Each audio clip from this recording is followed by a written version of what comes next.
Arizona, Arizona, Arizona, Arizona, Arizona, Arizona. Mwah! I heard you love blowing kisses. Mwah. Hey, Arizona. My name is Chris. I came here to be friends with you. If you want to be friends, give me a big, giant high five! We're friends now! Dance party! We were told when she was born that she had this rare syndrome that we're never going to find it anywhere. No one's going to find it. Never going to find a doctor because it's so rare. And they said that you're basically, she's not going to function in life. She's never going to walk, never going to talk, never going to live past a year old. And she's far exceeded those expectations. What do you want other people to understand about Arizona? She's really sweet. She shines everywhere she goes, and she's such a nice person, and she's so kind to everybody. And then I want them to understand that, you know, just because she has a disability doesn't mean that she doesn't want things that other kids want as well. She wants to be friends with other people. She wants to interact with other people.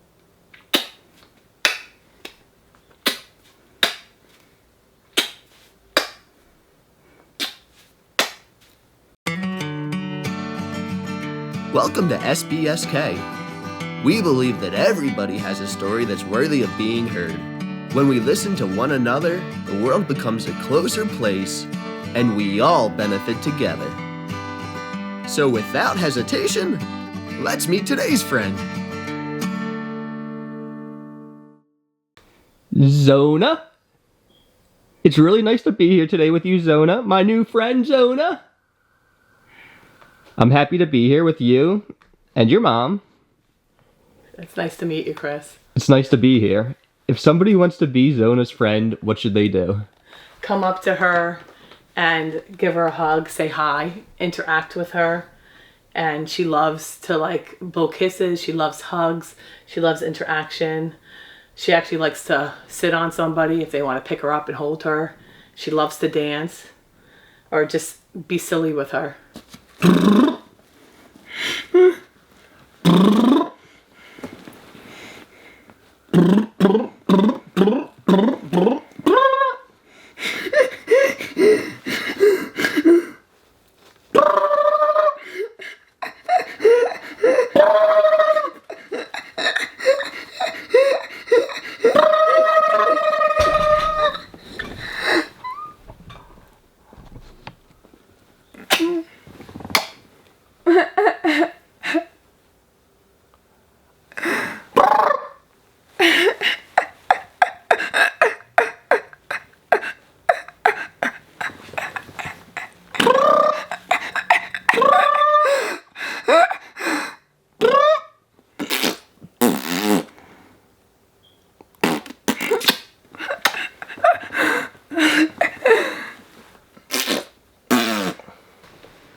What did she just say? Coco. Does she love to watch Coco Melon? She loves Coco Melon. I hope you're in an interview now with Chris. You say hi. Hey, Zona, I have something to tell you. We'll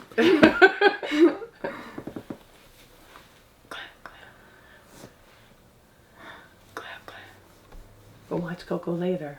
Tell me about how Arizona communicates. Okay, so Arizona is a multimodal communicator. She uses signs, and she also says some words, single words, and she has an AAC, which is her Tobii Dynavox, which is this. And I have to turn her to the page and she'll be able to press some of her needs that she wants or she needs. She does a mixture of all three, signs, words, and her device. Hello. It's tough not to watch the show you like, but remember, it's always there for later.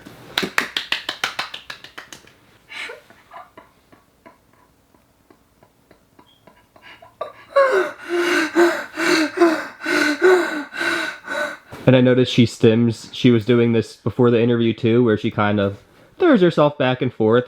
Does she do that often? She does, yes. She loves to rock back and forth. It's like soothes her. At what age does she start doing that? As soon as like she was able to like sit up on her own, then she was able to start rocking back and forth. And sometimes she'll do it like at night before she's tired, like if she's a little sleepy, or like on the car ride, or sometimes she just does it just to soothe herself. She just likes it. She has like abs of steel now from doing like, sometimes she can do it laying flat and does like 1,000 sit-ups a day.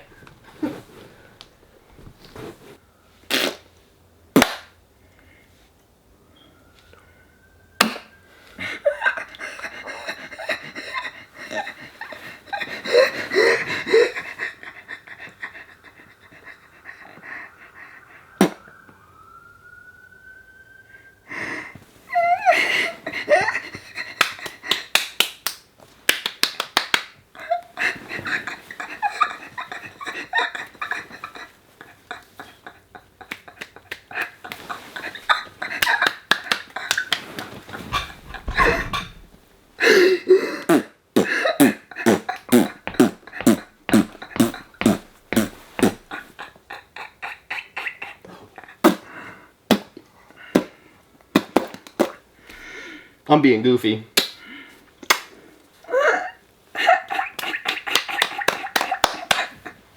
I'm being goofy. What is Zona's diagnosis? So she has a rare syndrome. It's called Cri du Chat syndrome, where the short arm of the 5th chromosome, a portion is deleted. But she actually has a little bit unique than most of the children that we met with Cri du Chat syndrome. So hers is actually an unbalanced translocation with chromosome 19, a portion was deleted, and translocated to 5, but it's still all there, so it didn't affect her, the 19. And then chromosome 5 deleted from like 14.1 to 14.3, and that's attached to chromosome 19, so that won't affect her. But 14.3 and up of the short arm is completely deleted, so it ranges in. She has different, it's just a big range with all the kids have different severity, and some of them can have the same exact deletion and be doing different things. It's also called 5P minus or cat cry syndrome, because when the child is born, they said that they sound like a cat cry. So it was discovered by Dr. Jerome Lejeune in 1963. And you get the cry because of the underdeveloped larynx. But I thought her cry was super cute. It affects them intellectually, developmentally, so, and also physically. So she had spine surgery because she had the scoliosis. So some kids have that. Some kids have seizures all the time, feeding tubes. So there's all different medical anomalies. So it can range from mild to moderate to severe. So it's such a wide range. Hey, I burp sometimes too. I go, "Ugh." It's okay to burp. I always burp. No shame in burping.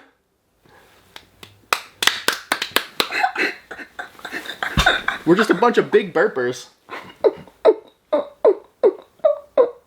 Nothing wrong with burping. Nothing wrong with burping. Burp, burp, burp. Burping normal. You know what I say? Everybody burps.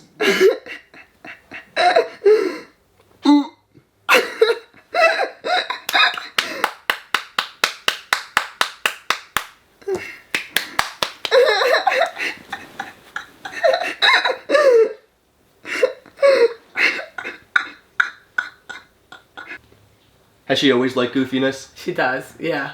Anything that makes her laugh. So what else besides fart noises make her laugh?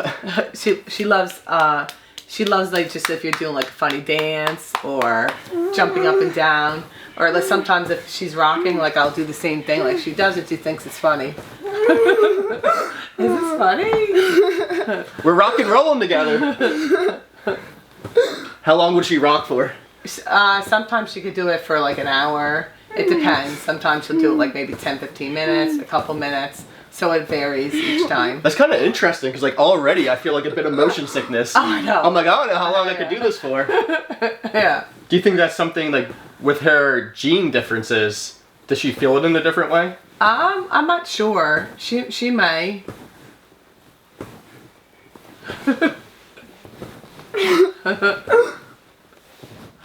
But you're a little piggy. Are you a little piggy? Burp.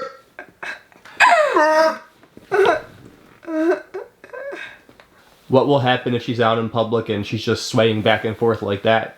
Do people question it or stare, or do they let you go about your thing? Some people do stare and question, and some people are nice. They go up to her and they interact with her, and she loves that.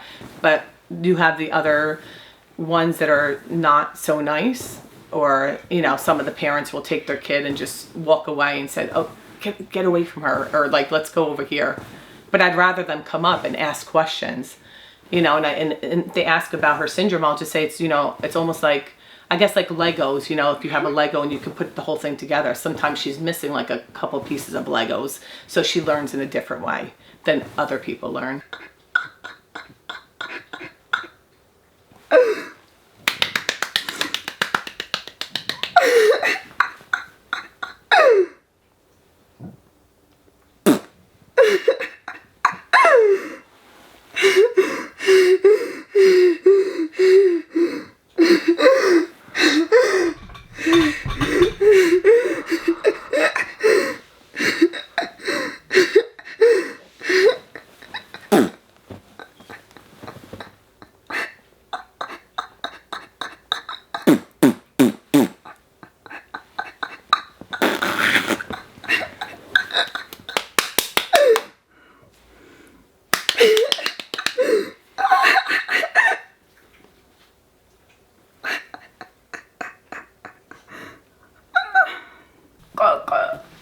What is it like to be the parent of somebody with Cri du Chat? Oh, it's an honor to be the parent of Arizona. She's like, I thank God every day that they gave me Arizona. I'm so honored to be her mother. I'm so proud of her. She's been through so many obstacles in her life trajectory, but she triumphs through and she perseveres with a smile on her face every time. And there's nothing that she can't do. She might do it adaptive in her way, but she could still do it.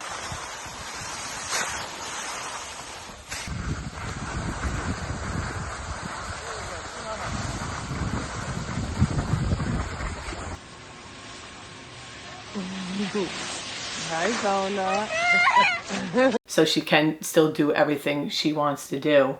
She might just do it in her own way, in a different way.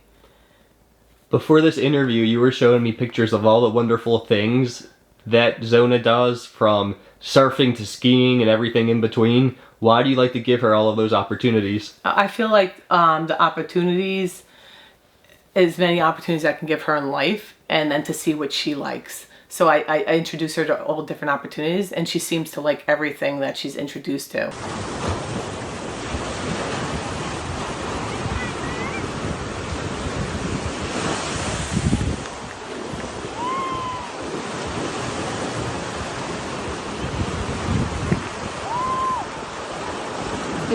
Are you Zona's full-time caregiver? Yes. I used to teach for like over 11 years, and then I went back to get my doctorate in 2020, but I'm with her basically. When she's not in school, I'm with her all the time. What is her school placement? She's in a school for multiple disabilities, and she'll go there till she's 21 years old. And what type of care does she need from you? For me, well, I try to do everything basically. Like, I try to have her be as independent as possible, but she's like, I feed her. She also does like some self-feeding, but we do like hand over hand. She could feed herself, but sometimes we make a little bit of a mess. But I try to have her do everything as much as possible to give her the most independence. But with bathing, I have to put her in the tub and do everything, but she helps out too. She'll help out with teeth brushing. She'll also help, like when we're walking up the stairs, to grab onto the railing. She'll grab on a couple of steps, and then she'll go on her own for a little bit. But she does lose her balance easily. Are you a single mom? Yes. What is that like? I love being her mother. Yeah. I mean, I have a son too, but he's older now. Her big brother, Gabe. Right? What's your big brother's name? Gabe? You say Gabe? She smiled when she heard that name. Yeah, she usually says Gabe. Is he goofy with her? He is, yes. He just came with us to the conference with her, the 5P Minus Society, in San Antonio. So what is this conference? It's a lot of people in the Cri du Chat community meet up? Yes, and we learned they have different workshops with medical professionals, or sometimes there's parent groups. What were a few of the biggest takeaways from the conference? Recently, we went to a guardianship workshop, so to prepare for their future. So that was one of the takeaways. You know, of course, we don't want to think about what happens when we're not around, but it's like you always have to prepare. What's the mood like in the room where you have professionals discussing how you should make a plan in case you die and your, disabled kid is still in this world? It's sad. It's really sad. Half the parents are crying in the room. We're all crying. It's terrible, but because it's like you never want to think about that, but sometimes you have to. You never know what's going to happen in life, right? What is your biggest hope for Zona? So my biggest hope is for her to become as independent as possible, and just to be happy. She's already happy, but just to her to continue being happy and live a full life, and just enjoying everything that she does. What a great day we had together. There was clapping. There was rocking back and forth.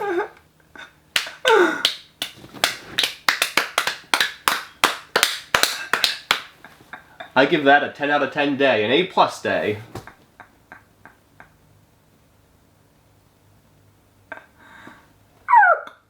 Hug.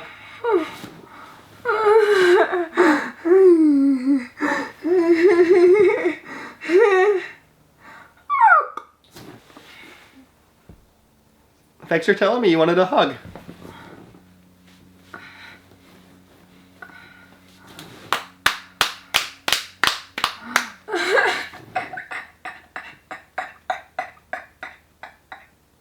What's it like to be told your child won't live past 1 year old and now to sit with her at 16? When I found that out, my whole world turned upside down, especially holding her a baby in my arms. I'm like, why? I never heard of this before. Like I cried every day for like a month straight. And then I said, you know what, let me just start, like, I'm going to disregard that and I'm just going to see what she could show us. At least her geneticist said she's going to show us what she can do. And, you know, that's like a better approach to take to it, instead of saying, oh, she's never going to function in life, basically. I had some of the kids had horrible stories because they used to institutionalize the children before. But if you take a typical child, you put them in a room and you don't love them and care for them, they're not going to thrive. So it's like you take your child and you love them and you care for them and you do whatever you can, they're going to thrive more. But it's like it's a miracle. She's a miracle, and she's living proof that, you know, despite a disability, what anybody says, there's always hope out there. There's always hope. And I never gave up hope that she was going to do so much. And she's accomplished so much in her life. And I'm so proud of her. Arizona, I want to tell you I had a lot of fun with you today. I had so much fun with you, and I'm glad we're friends now. My favorite part of today was making funny noises with you. I liked clapping with you. And I also liked rocking back and forth with you. It was a lot of fun. We had a lot of fun. Does she get sad when people leave? Sometimes, a little bit. Well, you know what? We can make some funny noises before I have to go.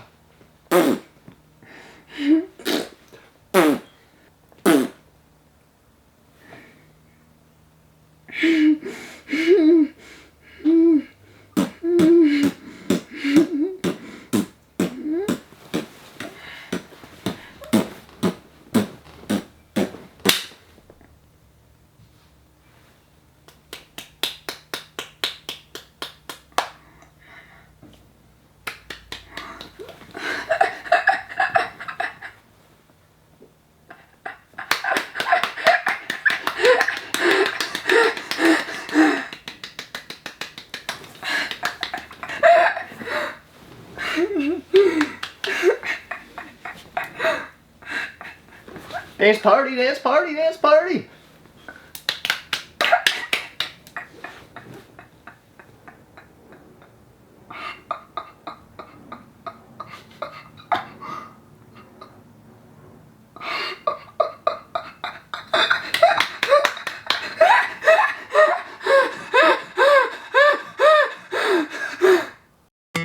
Thanks for watching SBSK. Click subscribe here to be part of our community. Then hit the notification bell below so you never miss a story. You can even meet another friend here. See you next time.